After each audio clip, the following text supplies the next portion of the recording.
Middle-class Singaporeans can't afford to have kids in 2024. Here's how you and I are being punished for having kids.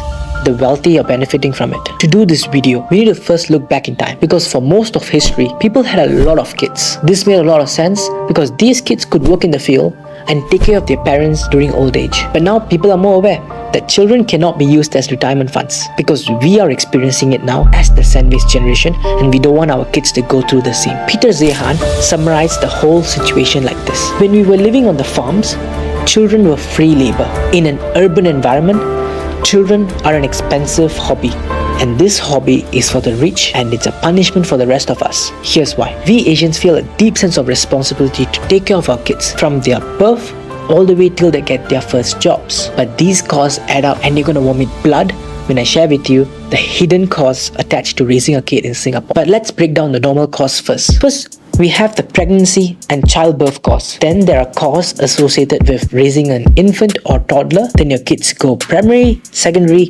pre-U and university. These numbers also account for costs like food, clothing and even diapers. So the total cost is around $300,000. But these aren't the problem, because these have been accounted for, and our government is doing a pretty damn good job by giving money to families who can't afford these things. But the real problem is in the few hidden items, and I'm going to open the can of worms on this. Singapore is a cruel nation. If the little ones aren't capable enough, they're going to be eaten up by the peers and competition. And this is where the parents really suffer. Parents will do everything and anything they can to make sure their kid stands out from the rest of them, and they have all the rights to do so. But that's where the problem is. In a hyper-competitive environment like Singapore, money plays way too big of a role in this. If you're going to have a kid, you better be ready to sacrifice a lot. Hold your breath, because I'm going to show you some real numbers. Let's look at the tuition industry, for instance. Because in Singapore, how you do your national exams will determine the trajectory for your entire life. And because of that, over 80% of parents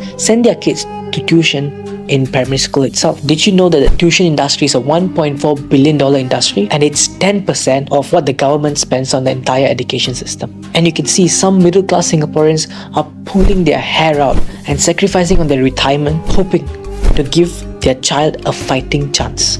While it is painful to watch, it is admirable. But the sad thing is, it makes no difference, because the rich families in Singapore have access to a new tier of service that we commoners don't. Super tutors. These tutors have insane track records, and they can charge any price they want to. Some of these tutors make more money than even our ministers. Such exclusive access means that kids from rich families are just going to be better prepared for the exams, and this will eventually let them to get top courses at our top universities. And even if they don't, the parents are more than willing to spend more money to send them overseas to get the same degree. The real victims are the kids from poor families who don't have any other option. The question is this: is this an issue of a lack of parenting abilities? Do we all need to work harder as parents to support our children? Or do we just choose not to punish ourselves and refrain from having kids at all?